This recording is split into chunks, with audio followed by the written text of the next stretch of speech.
Yo, what's going on, y'all? It's your boy RC the Great. We back with another video, another playbook breakdown to help you guys against off-ball defense and just help you play smarter basketball. We're going over the Nets playbook today, so if you're a MyTeam player, go ahead and grab that current Nets playbook from the auction house. If you play now, switch over to the Nets playbook and make sure you guys go visit 2KMT Central to look at what plays your players have and check out the Reddit site to see what plays we're going to be using today. I also have the plays down in the description. As far as players, make sure you have a playmaker. I'm going to be using Russell Westbrook. My cutter for cutter plays is Reggie Lewis. My big man that I'm going to be going to beat some of these off-ball players is David Robinson for this game because he has a nice jump shot. Have somebody like Ray Allen out there or anybody that has three-point plays available to them. And as always, I usually keep KP on my bench just in case I need to stretch the floor with a nice big. But let's get into the first play. It's a three-point play called Quick 2 Floppy Horns. I'm calling it for Ray Allen right now. So we're going to let the play go through the full entirety so you can see what goes on in the play. As you can see, there's a ton of screens happening, a ton of running around just like Ray Allen did in real life. But you may not have to look all the way to that last option. The first thing you're looking for is a little pop-out screen to get you a mid-range, but that's sometimes not there. This screen right here is usually wide open. It's getting somebody else open. So Larry Bird is coming off of that screen from Bob Love to get open on the wing. While that's happening, Bill Russell is setting a down screen for Ray Allen, who is the player who you called to play for. That first pass is usually a wide open shot if you can get it to him. If you keep the ball in your hands and don't pass it, Ray Allen's then going to go around another backdoor screen from Bill Russell and then get a double backdoor screen on the right side of the screen towards the corner. And when you're running this play, make sure you notice what's going on in the middle of the court because you can drive in there with your point guard if you can't get this pass across. But the pass was complete for an easy jump shot. Easy shot for Ray Allen because the hand and the contest was later than it should be. All right, let's run it again. Getting up the court, Quick 2 Floppy Horns. Called it for Ray Allen again. Again, it's a three-point play that was called for Ray Allen. Larry Bird comes around. I try to get it to him for the shot, but the defense closes out. I swing it back, and the play still continues. One of the reasons I like that play because it continues even after you make that first initial pass, so you can test out two different three-point options. All right, moving on. Still again, wasn't able to get the shot with Ray Allen. If you pass it to him and he doesn't get the shot, he then gets a screen and roll from the center. Another reason why I like this play, it continues if you don't get an open shot off of it. So the defense closes out. I get the ball screen from Bill Russell, enabling me to attack the basket. The center has to step up. I get a nice easy dump pass inside to my center for a nice basket. All right, let's call it again. Quick 2 Floppy Horns. We got another option we can go to, and this enables you to use your directional passing. So you're gonna really be able to use that directional pass to push your offensive player where you want them to go. I'll explain it more in the replay, but right here I made Larry Bird go towards the corner by using the thumbstick to push him that way to give him a better angle to the basket after he received the pass. That made their center has to step up because I was able to get into the lane. I should have passed it there to Bill Russell. I don't know why I passed it here when I was playing doing the play, but I could have thrown an easy alley-oop and that would have been a nice easy basket once again. All right, let's get into the second play. The second play we're running is called Fist 24 Twist, and this is one of my favorite plays to go to when I'm playing somebody that's off balling, and it definitely confuses them, makes the defense switch around a lot, keeps them honest, and makes this player have to work and not just sit there and stand next to your center. As you can see, there's a lot going on, tons of different options. I'm able to get inside for a dunk, but we're going to break down all the options in the play. So first off, Grant Hill sets a backdoor screen for Eddie Jones, and you can make that pass across court and push Eddie Jones to the opposite corner. And now David Robinson is coming around doing this little loop circle, and make sure you pay attention to that movement because we're going to go over that soon. Then David Robinson is setting a down screen for Grant Hill. That's a shot availability right there if you want to take it. Then Mo Bamba and David Robinson do this little X cross Now David Robinson sets a ball screen for Grant Hill to get you inside. Tons of information, but trust me, we're going to break it down. Like I said, make sure you pay attention to that little movement that David Robinson did at the beginning of the play. This is when it's going to catch off-ballers falling asleep all the time because they're watching Eddie Jones in the background. Now watch Eddie coming around the background. They're always going to be paying attention to that. And then you're going to get that open shot. It happened in like 4 games while I was actually making this video. And it's definitely something that's pretty clutch because they're always falling asleep. When they're off balling, they're watching what's going on the court. They're not usually watching their man because the center is usually not paid attention to. So another option right here, that little X motion I was telling you about that Mo Bamba and David Robinson do after Grant Hill gets that screen. This little X here caused the switch, and now Cantor's trying to catch up with Bamba, but he's a little late. He's late, so he's looping around. Now you make an entry pass to Bamba. Easy dunk. All right, let's get into it again. Same play, but this time we're going to go over what to do if you get that ball screen, and then if the defense actually switches it. Now you're at an advantage in the post, so they can most likely going to double team you. You got an open shot outside.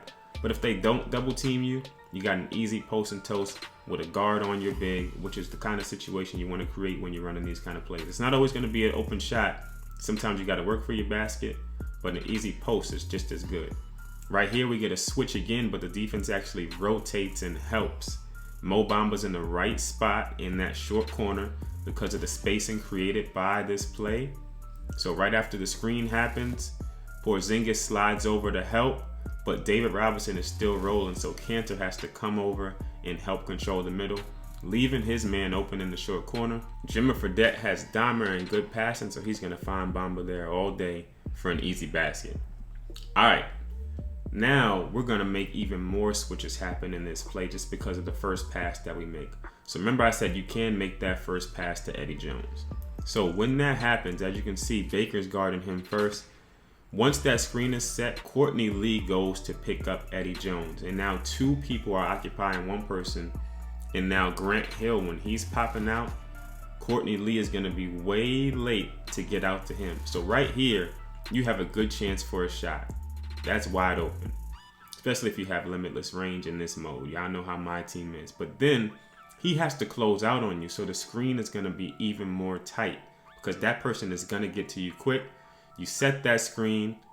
Now you have a tight screen with a hard hedge, a nice slip to the basket, easy dunk, easy baskets. That's how we want to play basketball and not have to work hard. All right, let's get into the next play. Punch loop 25. This is a post up low play, and you called it for your center or power forward, whoever has post up low plays available to them. Although you're not really looking to post up low, but we'll run through and go for the full post up. David Robinson gets an easy basket inside. But as y'all know, usually when we call plays, we're calling it for other reasons.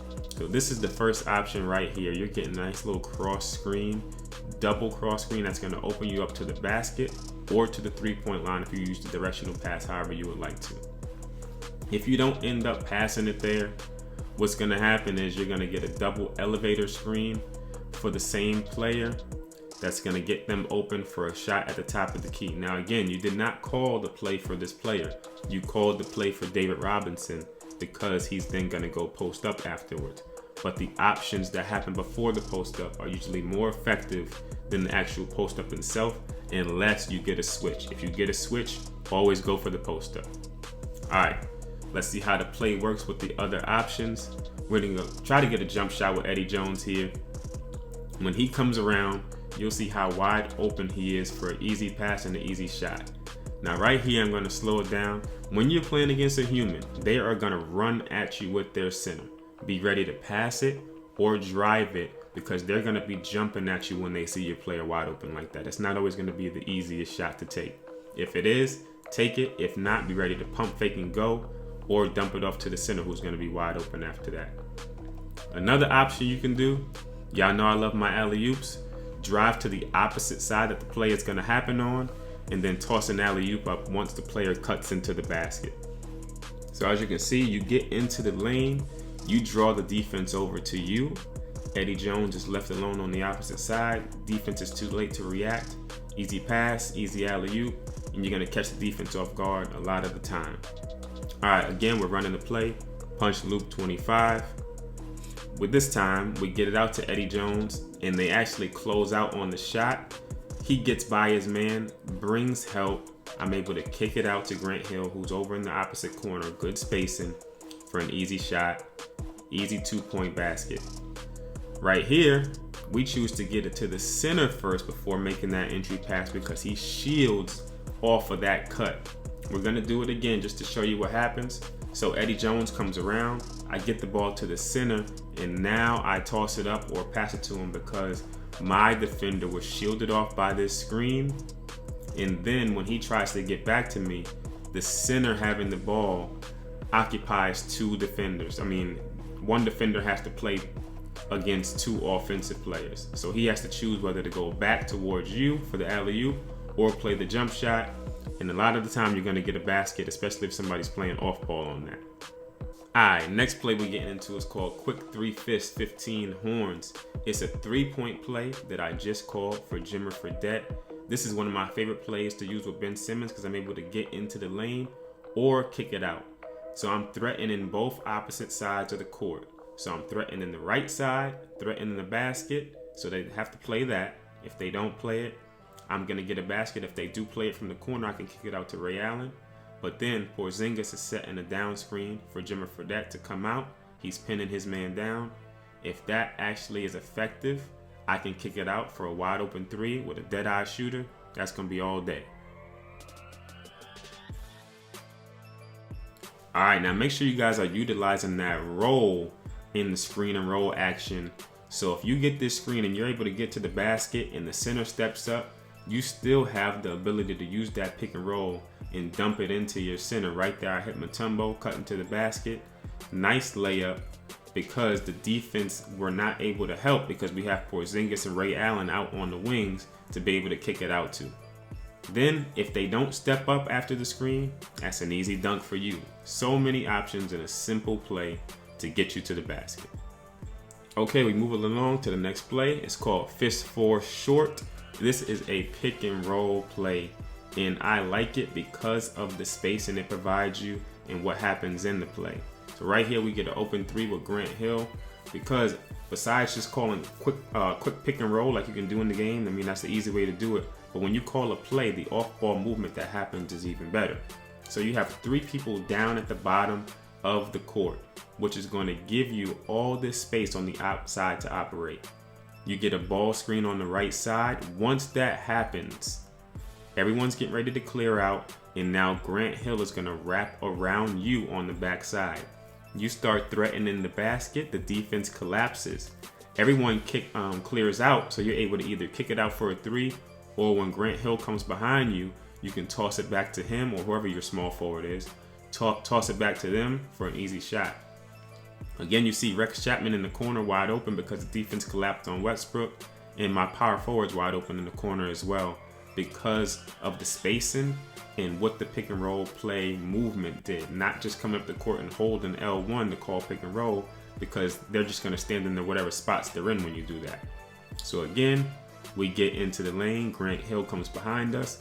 I should have passed it to the power forward just now. I don't know why I did that and passed it to Rex Chapman. He still made it, but I slowed it down to show you guys that the power forward was wide open on that play. Again, coming up the court, calling the same play. We get our ball screen. We get ourselves into the lane, kick it out to the corner once again because defense helped, and we're using our playmaking abilities to score easy. Next play is called Cut 15 Horns Alley. It is a cutter play. You're trying to get an alley-oop, but if that doesn't work, you get a nice 5-out ball screen to get you into the lane. Again, that off-ball movement and what happens after the play can always be utilized. Russ with a nice jam there. So after the initial play happens, if nothing happens, you get a ball screen. Everybody is around the perimeter just in case anybody helps. You have shooters all around, and now you get into the lane for an easy basket. With somebody like Westbrook, they're not going to be stopped because of their speed and just how they can finish at the basket. But there are times where the alley-oop actually does work, and this is what you're actually looking to get. The small forward or whoever you're calling this play for, whoever has that cutter play, You're calling it for them. They set you the ball screen, and then you're throwing it up to them for an alley-oop. On the opposite side of the play, while that's happening, you're getting a down screen in the corner for your shooting guard or small forward. You can also kick it to them for an easy basket as well, but I like the alley-oop version better. Next play we're getting into is called Cut 5 Horns Dive. It's another cutter play. I called it for Reggie Lewis. The option of the play is to get it to Reggie Lewis inside on that cut right there, but I use it for this portion, getting Porzingis or whoever your power forward is open off of that backdoor screen or that first initial screen. This down screen right here sometimes catches people sleeping and you can pop out for a three. But if you don't get that pass out there while David Robinson, you're occupying the player in the post, Russell Westbrook's going to set a screen, or whoever your guard is going to set a screen for whoever you called the play for. They're cutting in, and right there he was kind of open, so the defense follows them. Now Russell Westbrook setting a backdoor screen. 2 players were occupied, so Porzingis gets wide open. Again, from another angle, Reggie Lewis breaks open. The defense has to help because he would have had a clear lane to the basket. Westbrook sets a backdoor screen for Porzingis' man. Porzingis gets wide open, and that's not somebody you want open out there hitting those shots if you're defending it. Easy shot, easy basket. All right, again, get it over to David Robinson, and this time Porzingis does pop out wide open on the down screen. But let's get into some unlimited games, see how these plays work against an actual off-ball playing opponent, and let's see how we do. All right, right off the tip-off, I noticed the opponent is playing off-ball defense, so I come out, I'm calling punch loop 25. I kind of get lucky here, but it's karma for playing off-ball. Somehow the ball still goes into the basket, lets me know it's going to be a good game. Then I come up and I'm calling fist 24 twist. Let's see if he's going to fall asleep. Just like I said, he follows Russell Westbrook on that initial cut because he's noticing I'm running the play, obviously. So he follows him. He's trying to cut it off. He's smarter than me right now. But nope, you got tricked. It's a trap. David Robinson comes around that little loop and hits the shot. Again, we're coming up, calling another play. We're calling punch loop 25 again. We're going to make him play some defense. I get it to David Robinson. Now he has to choose me or him. He's a little late. I throw the alley-oop up. Another easy basket. Now he tries to get a little smarter. I mean, he's playing on-ball defense. He wants to try to get some steals to stop the plays. Make sure you're holding that L2 to protect the ball. Porzingis pops open on the play. Easy three-point shot. There was literally nothing he could do to stop us in this game. Now we're trying to call a three-point play to get Ray Allen open. Ray Allen's covered, but Finley pops open. We get another easy three. Again, there's nothing he was able to do to stop us in our offense. Now Ben Simmons calling punch loop 25. I have a smaller defender on me, so I'm going to go to the basket. He comes down to help, leaving Ray Allen wide open. Sorry, buddy. You got to be quicker than that. It was just a fun game. Shout out, good game to my opponent, but these plays obviously work. They do work against off-ballers. They are going to get you easy baskets. Again, he comes over to help with Mark Eaton. He's playing center defense. I know he's going to jump. I kick it out to David Robinson. David Robinson hits a shot, and I think that's what did it. He had enough. He quit the game. That was the end of him. That's all she wrote. So I didn't have any more gameplay, but I definitely want y'all to go test out those plays. If you're new to the channel, subscribe, leave a like. Let me know what playbooks you want to see next, what kind of tips you want to see. Hit me up in the comments. Until next time, peace.